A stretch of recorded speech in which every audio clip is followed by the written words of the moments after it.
그런 글자가 아직도 있습니까? 나는 고개를 끄덕였다. 그 글자는 백성을 위한 거였습니다. 그 순간 침묵하던 그 노인은 손을 떨며 내 앞에 앉았다. 2024년 싱가포르 차이나타운. 고층 빌딩 사이에 끼어 살아남은 작은 책방 하나가 있었다. 나는 그곳에서 38년째 오직 한 가지 언어의 책만 팔고 있었다. 선생님, 중국어 책은 없어요? 죄송하지만 저희는 타밀어만 취급합니다. 사람들은 나를 고집불통이라 불렀다. 싱가포르 같은 다언어 도시에서 그런 원칙은 이상해 보였겠지. 하지만 나에게는 그 언어가 삶이자 정체성이었다. 그리고 그날 세상에서 가장 낯선 언어, 그러나 동시에 가장 따뜻한 글자가 내 책방에 들어섰다. 그 글자는 한글이었다. 그날 마을에는 이상한 소문이 돌고 있었습니다. 저 서점에 가면 이상한 글자가 가득하대. 뭔 줄 알아? 한국 글자래. 한글이라고 하던데. 한글? 왜 그걸 여기서 가르쳐? 시장은 고개를 저었습니다. 관광객 상대로 장사하나 보지. 곧 그만둘 거야. 하지만 그 예측은 완전히 빗나갔습니다. 매주 토요일 오후, 작은 다방 옆 낡은 창고 같은 공간에서 사람들이 모이기 시작했습니다. 그 안에는 커다란 칠판 하나, 낡은 책상 2개, 그리고 작은 의자 위에 앉아 조용히 무언가를 쓰고 있는 노인이 있었습니다. 바로 카를로였습니다. 이 글자를 어떻게 읽지요? 요건 가입니다. 이렇게 자음과 모음을 조합해서 소리를 만들지요. 그는 직접 만든 자료를 꺼내 학생들에게 보여주었습니다. 단정히 써내려간 한국어 문장 옆에 이탈리아어 발음이 함께 적혀 있었죠. 한국은 이런 글자를 백성을 위해 만들었다고 하던데요. 그렇소. 그래서 더 배우고 싶었소. 카를로는 조용히 웃으며 덧붙였습니다. 그리고 이 글자를 이 마을 사람들에게도 알려주고 싶었소. 처음엔 호기심으로 왔던 사람들. 하지만 시간이 지날수록 점점 진심이 담긴 수업으로 바뀌어 갔습니다. 그렇게 그녀는 그날부터 매일 아침 같은 시간에 서점으로 출근했다. 낡고 비좁은 공간. 책 냄새가 배어있는 조용한 실내. 그리고 그 구석에 낯선 알파벳이 적힌 작은 코너. 책방 주인은 이방인의 등장에 처음엔 경계심을 품었다. 그러나 그녀가 보여준 정중한 태도와 차분한 눈빛은 그 마음을 누그러뜨렸다. 이건 무슨 책인가요? 주인은 낡은 표지를 가리키며 물었다. 한글로 쓰인 역사서입니다. 한국 사람들이 쓰는 문자예요. 그녀는 천천히 조심스럽게 대답했다. 주인은 그제야 작게 고개를 끄덕였다. 이상한 글자인 줄 알았는데 참 반듯하군요. 그녀는 고개를 숙이며 웃었다. 한글은요, 누가 가르쳐주지 않아도 스스로 읽을 수 있게 만든 문자예요. 그 말에 주인의 눈썹이 조금 올라갔다. 정말인가요? 네. 자음과 모음을 배우기만 하면 누구든 글자를 조합해서 읽을 수 있어요. 그날부터 서점의 작은 테이블에 2사람의 그림자가 매일같이 드리워졌다. 그녀는 한글의 자음과 모음을 하나하나 설명했고 주인은 마치 아이처럼 집중하며 따라 썼다. 하루 이틀 일주일이 지나자 주인은 어느새 자신의 이름을 한글로 쓸 수 있게 되었다. 이게 제 이름인가요? 네. 정확히 맞아요. 그는 입술을 다물지 못하고 한참이나 그 종이를 바라봤다. 글자란 게 이렇게 마음을 흔들 수도 있군요. 그녀는 조용히 미소 지었다.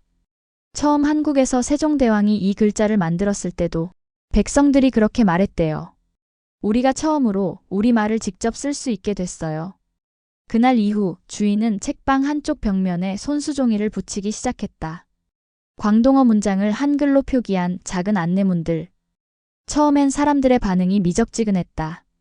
이게 뭐야? 왜 갑자기 한국 글자를 적어 놓은 거야? 장난치는 건가? 그러나 시간이 흐르자 조금씩 달라지기 시작했다. 관광객들은 신기한 듯 그것을 바라보았고 젊은이들은 자신의 이름을 한글로 어떻게 쓰는지 물어왔다. 어느 날 한 여고생이 말했다.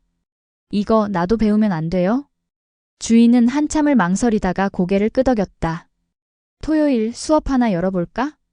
그리고 조용한 서점에 작지만 따뜻한 변화가 피어나기 시작했다. 그날 이후 작은 가게 한쪽에 그 책은 조용히 놓여 있었습니다.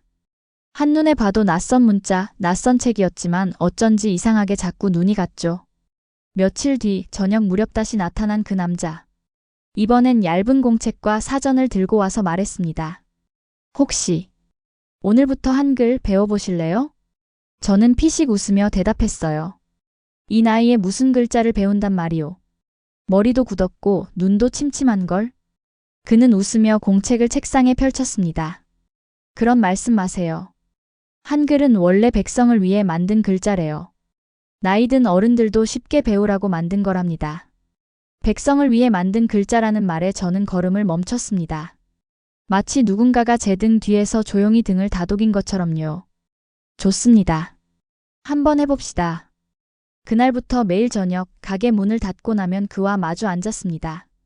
조그맣게 둘러앉은 나무 테이블, 빛바랜 스탠드 조명 아래서 기역, 니은, 디귿부터 천천히 따라 써내려갔습니다.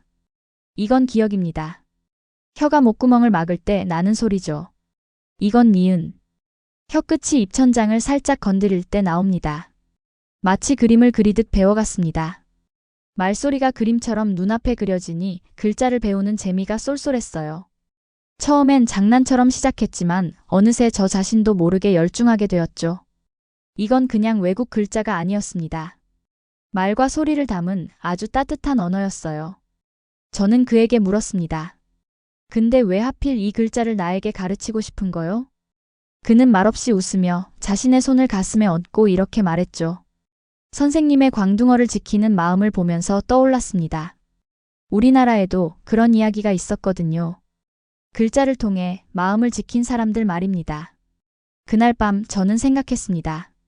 이 나이에 내가 뭘 지킬 수 있을까? 하지만 한 가지는 분명했죠. 그 낯선 글자 속에는 누군가의 진심이 담겨 있었습니다. 가게 벽 한켠에 조용히 붙여둔 한글 표기종이들. 그저 조용히 남겨두자는 마음이었지만 사람들은 생각보다 빨리 그리고 깊게 반응하기 시작했다. 처음 눈치챈 건 근처 시장에서 채소 가게를 운영하던 아줌마였다. 어이, 마르코. 이거 뭐야? 이상한 글자가 벽에 붙어있네. 마르코는 당황하지 않은 척 차를 내리며 말했다. 응, 그게 한국 글자야. 이름은 한글이라고 해. 한글? 응. 백성을 위해 만들어졌대. 그 나라 왕이 국민 누구나 글을 읽게 하려고 말이야. 아줌마는 그 말을 듣고 의아한 듯 종이 한 장을 찬찬히 들여다보았다. 소고기 국수 소욱고이 꽁스닭죽 가이쭈 이상하게도 광동어를 외국 글자로 적어 놓았는데 그게 묘하게 입에 착 붙는 느낌이었다. 이야 이상한데 웃긴 해.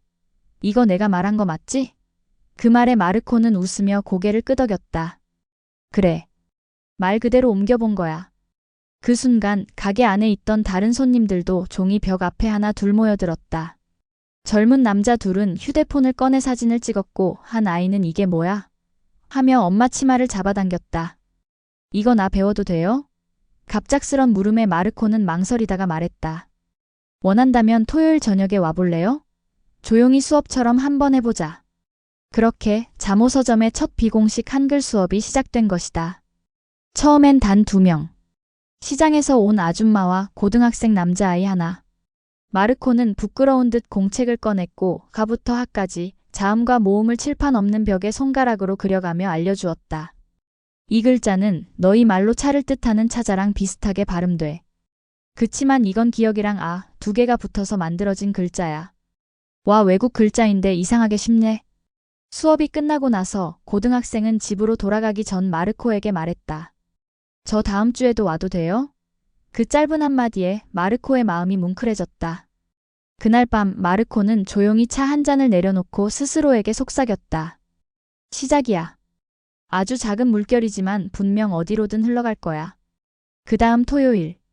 지난주 수업에 왔던 고등학생은 친구 2명을 더 데려왔다. 그리고 그 친구들은 또 다른 친구를 데려왔고 3번째 주에는 책방 안에 앉을 자리가 모자랄 정도로 사람들이 모였다. 자, 오늘은 이름을 한글로 써보는 시간을 가질 거예요. 마르코는 공책을 나눠주며 조용히 말했다. 먼저 자기 이름을 광동어 발음 그대로 써볼게요. 자음과 모음 조합 기억나죠? 17살 린청은 자신의 이름을 써내려가다가 갑자기 고개를 들었다. 마르코 선생님, 이거 진짜 신기해요. 내 이름이 외국 글자로도 이렇게 정확히 적히다니. 한쪽 구석에서 듣고 있던 중년 남자도 조용히 고개를 끄덕였다. 그래서 이 글자를 만든 사람이 그렇게도 위대한 사람이었대. 모두가 배우기 쉬우라고 만든 글자니까.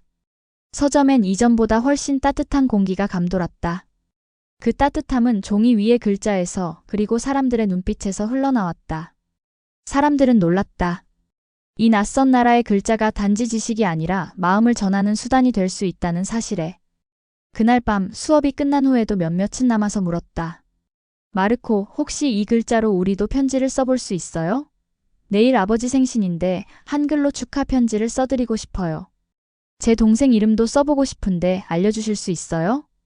그 물음 하나하나에 마르코는 놀랐다. 이건 단순한 문자 교육이 아니었다. 사람들이 자신의 삶과 연결시키기 시작한 것이다. 좋아요. 다음 주에는 한글로 편지 쓰기 수업을 해봅시다. 누구에게든 어떤 내용이든 괜찮아요. 그날 밤 마르코는 책방 문을 닫고 조용히 전등을 껐다. 그리고 한글 노트를 품에 안은 채 조용히 혼잣말을 했다. 이건 시작이 아니야. 이건 기적의 조짐이다. 일요일 아침.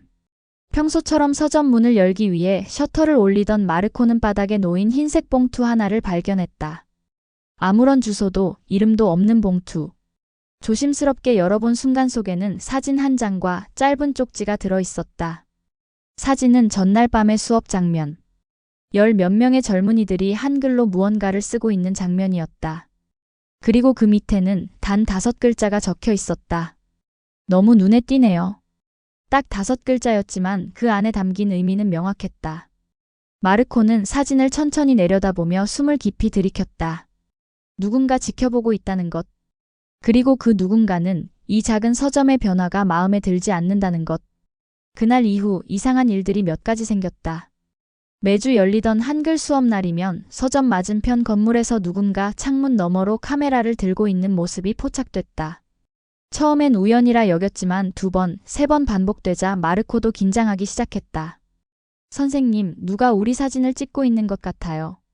학생들 중 하나가 속삭이듯 말했다. 그냥 기록용 아니에요? 다른 학생이 웃으며 넘겼지만 마르코의 얼굴은 웃고 있지 않았다. 그리고 어느 날 오후, 갑작스럽게 서점에 2명의 관리소 직원이 찾아왔다. 소방 안전 점검입니다. 말은 정중했지만 눈빛은 딱딱하게 굳어 있었다. 그들은 벽면을 유독 오래 바라봤다. 특히 한글이 빼곡히 적힌 교육자료 쪽에서 한참을 멈췄다. 이건 뭔가요? 한글입니다. 허가된 교육인가요? 그냥 취미 수준입니다. 직원들은 아무 말 없이 고개를 끄덕이고 나갔다. 그러나 마르코는 직감했다. 이건 단순한 점검이 아니었다. 그날 밤, 김민수와 전화통화를 하며 마르코는 말했다. 민수 씨, 뭔가 달라졌어요. 누군가 보고 있어요. 전화기 너머 김민수의 목소리는 낮고 조용했다. 언어는 정체성이에요. 그걸 지키는 일은 항상 누군가에게 불편함을 주죠. 그럼 이제 어떻게 해야 하죠? 마르코가 물었다.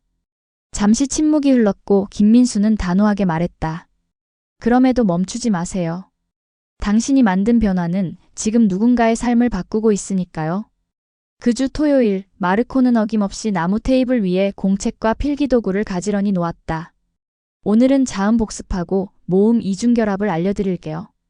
그가 조용히 혼잣말하듯 말하며 커튼을 반쯤 걷었을 때 바깥 벤치 쪽으로 익숙한 학생 한 명이 보였다. 하지만 그 학생은 서점으로 들어오지 않았다.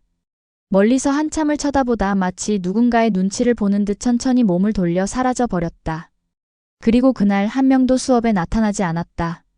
텅 빈 테이블, 펼쳐진 교재, 아무도 없는 자리. 마르코는 그저 조용히 앉아 있었다. 시계는 사실을 가리키고 있었지만 기다림은 허공 속으로 사라져갔다. 혹시 단체 메시지를 잘못 보냈나. 그는 휴대폰을 확인해 보았지만 메시지는 분명히 전송되어 있었다. 하루, 그리고 이틀이 지났다. 다음 수업날, 이번엔 단 한 명의 여학생이 조심스럽게 문을 열고 들어왔다. 선생님, 저 죄송해요. 못 온 게 아니라 무서웠어요. 그녀는 주위를 살피며 속삭이듯 말했다. 학교 쪽에서 누군가가 수업 사진을 본 것 같아요. 익명으로 민원이 들어왔다고 제가 뭐 하는지를 조사하겠다고 해서. 마르코는 그녀를 조용히 앉혔다. 물 한 잔을 건네며 말했다. 그저 글자를 배우는 것뿐인데 이게 죄가 되나요? 소녀는 떨리는 손으로 컵을 감싸며 고개를 끄덕였다. 그 글자가 그냥 글자가 아니니까요.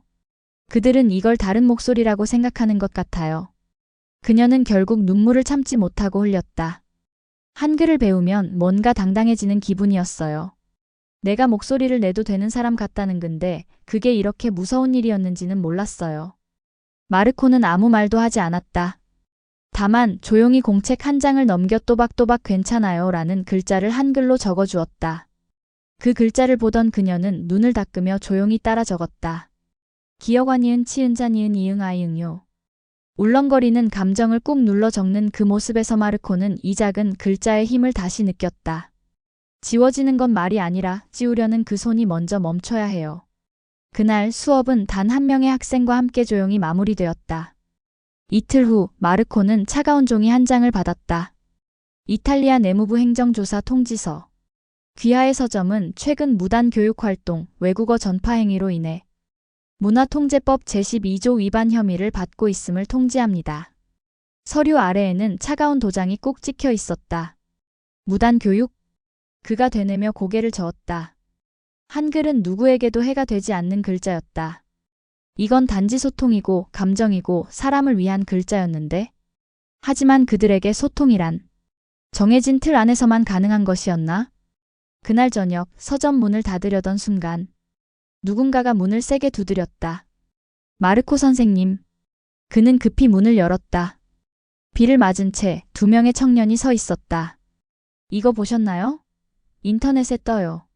선생님 사진이랑 수업 영상까지 누가 몰래 찍었어요. 청년이 보여준 스마트폰 화면엔 외국 문자를 가르치는 위험한 책방. 이라는 자극적인 제목과 함께 마르코가 웃으며 학생들과 앉아있는 장면이 보였다. 댓글들 심각해요. 문화 침투다, 국가 모독이다 이런 말들이 수두룩해요. 마르코는 그 자리에 주저앉을 뻔했다. 이게 어떻게 이렇게까지. 하지만 그는 곧 고개를 들었다. 그래도 난 이걸 후회하지 않아. 청년들은 그 말에 조용히 고개를 숙였다. 한글은 누군가의 입을 막기 위한 게 아니야. 오히려 누군가의 목소리를 살리기 위한 거야. 그는 서랍 깊숙이 넣어둔 한 권의 책을 꺼냈다. 훈민정음 해례본. 김민수가 남기고 간 유일한 선물. 이 글자는 누군가를 지우기 위해 만든 게 아니에요. 그 반대죠. 모든 사람을 기억하게 하려고 만든 거예요. 그날 밤 마르코는 문을 걸어 잠그고 책상 위에 작은 손글씨 팻말을 올려놨다. 배움은 멈출 수 없습니다. 다음 날 아침 팻말은 누군가에 의해 찢겨 있었고 서점 유리창에는 빨간 스프레이로 낙서가 그려져 있었다. SPAGIOILLEGALE. 불법 공간. 그 단어는 마르코의 가슴을 차갑게 파고들었다. 하지만 그는 묵묵히 걸레를 들어 유리를 닦기 시작했다. 햇살이 창을 통과해 들어오고 있었다. 다음 날 아침 하야토는 평소보다 더 이른 시간에 가게에 도착했다. 손님보다 책이 먼저 숨 쉬는 이른 시간. 그는 커튼을 걷고 조심스럽게 책장을 정리했다. 책마다 먼지를 털며 한글 코너를 바라봤다. 그 코너에는 이제 작은 포스트잇들이 붙기 시작했다. 여기서 한국어 배울 수 있나요? 내 이름도 한글로 써주세요. 이 글자는 어떻게 발음하나요? 그 포스트잇을 하나씩 읽으며 하야토는 자신도 모르게 미소를 지었다. 그날 오후 익숙한 얼굴이 가게 문을 열고 들어왔다. 하야토 씨, 오늘도 한글 수업하나요? 그녀는 지난 수업에도 참여했던 중년 여성으로 지역 커뮤니티 센터에서 일하는 마사코였다. 오늘은 쉬는 날인데 한글 쓰는 재미에 푹 빠졌어요. 하야토는 반가운 얼굴로 그녀를 맞이하며 말했다. 그럼요. 준비는 언제나 되어 있어요. 마사코는 테이블 한쪽에 앉아 가방에서 작은 공책을 꺼냈다. 안녕하세요. 제 이름은 마사코입니다. 조심스럽게 적힌 그 문장을 보여주며 물었다. 이 문장 맞게 쓴 걸까요? 하야토는 고개를 끄덕였다. 네, 정말 잘 쓰셨어요. 글씨도 예쁘고요. 마사코는 얼굴을 붉히며 웃었다. 이 나이에 이렇게 새로운 걸 배우는 재미가 있을 줄 몰랐어요. 한국 드라마에서 들었던 말들을 직접 써보니 감회가 새롭네요. 그녀의 말에 하야토는 고개를 끄덕이며 말했다. 저도요. 단순히 글자를 배우는 게 아니라 사람들과 마음을 나누는 느낌이에요. 그 순간 문이 다시 열렸다. 이번에는 청년들이 무리를 지어 들어왔다. 여기가 그 한글 가르쳐주는 곳 맞죠? 우리도 배워보고 싶어서요. 드라마에서 본 사랑해요 같은 거. 가게는 금세 웃음소리로 가득 찼다. 조용하던 골목이 마치 작은 문화교류 공간처럼 변해버린 순간이었다. 하야토는 순간 마음이 울컥했다. 이게 내가 바라던 풍경이었구나. 자신의 작은 서점에서 언어가 사람들을 하나로 이어주는 광경을 보고 있는 지금. 그는 한글이라는 글자를 통해 새로운 시대의 연결점을 느끼고 있었다. 한글을 모르는 사람들. 한국에 한 번도 가본 적 없는 이들이 사랑해요를 배우고 감사합니다를 연습하며 서로의 마음을 나누는 이기적 같은 풍경. 그날 저녁 하야토는 가게 문을 닫으며 다짐했다. 무슨 일이 있어도 이 시간을 지켜내겠다. 하지만 세상은 항상 조용히 감동만 주지는 않았다. 그날 밤 하야토는 익숙한 번호로부터 전화를 받았다. 하야토 씨, 시청에서 민원이 들어왔습니다.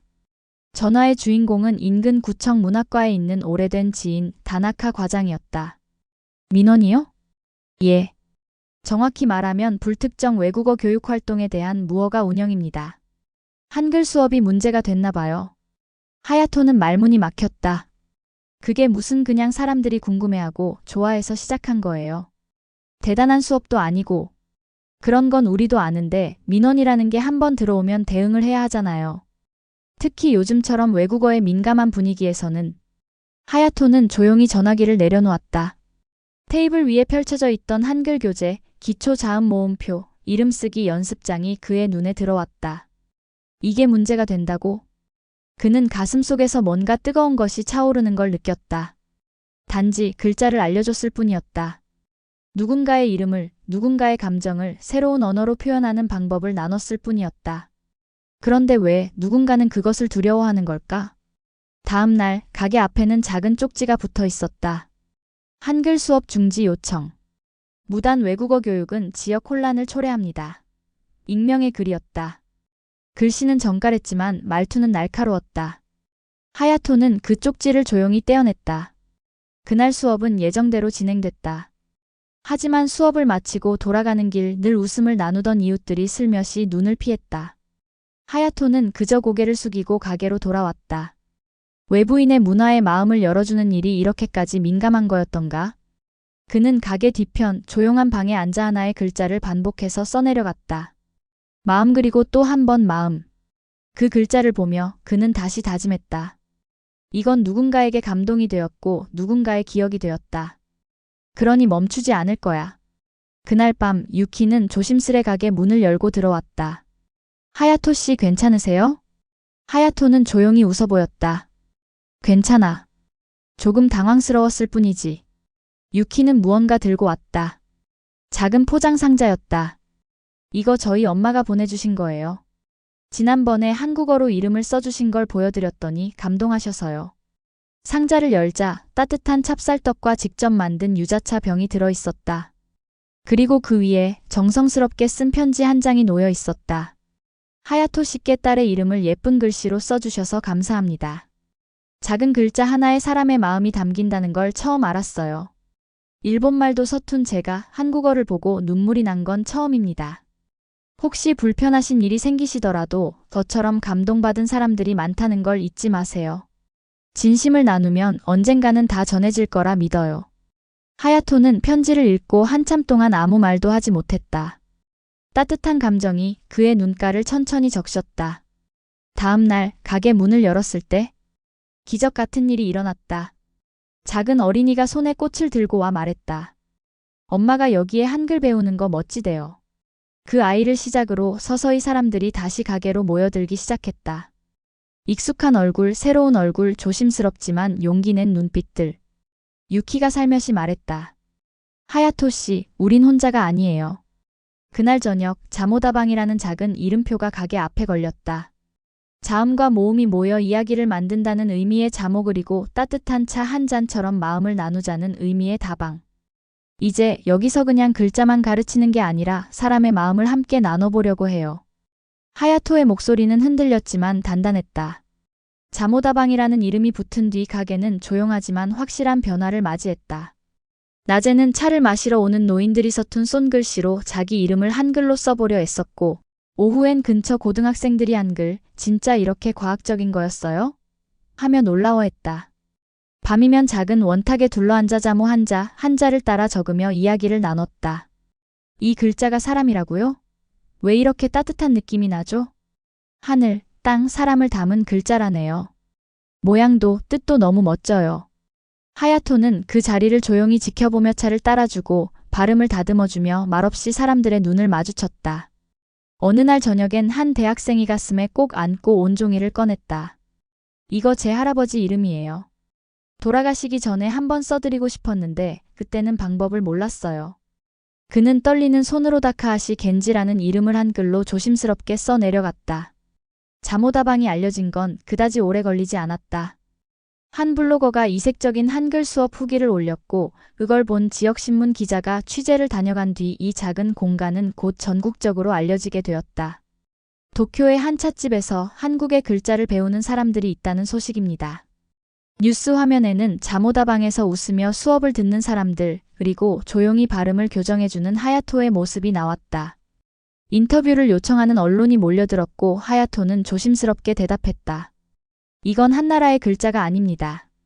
누구든 마음을 담고 싶은 사람이라면 배울 수 있는 도구라고 생각합니다.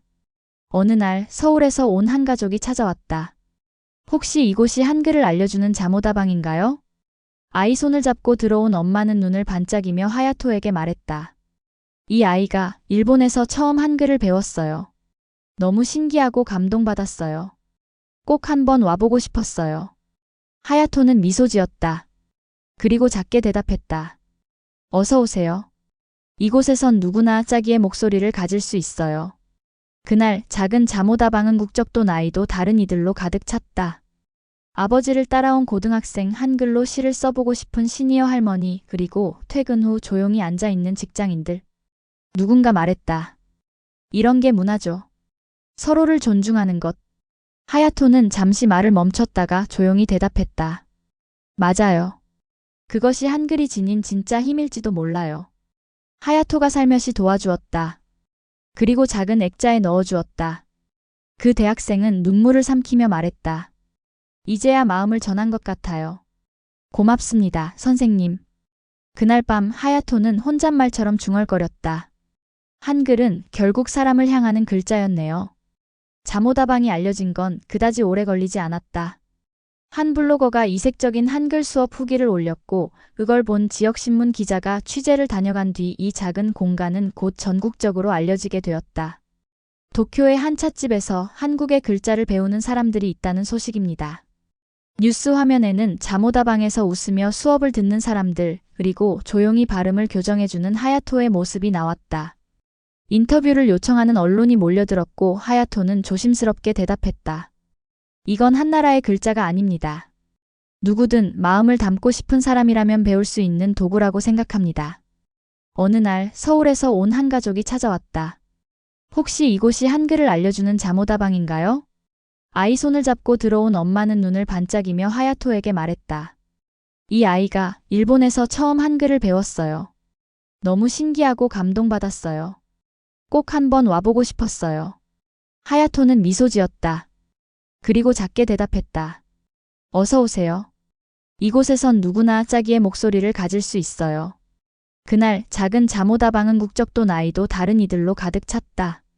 아버지를 따라온 고등학생, 한글로 시를 써보고 싶은 시니어 할머니, 그리고 퇴근 후 조용히 앉아있는 직장인들.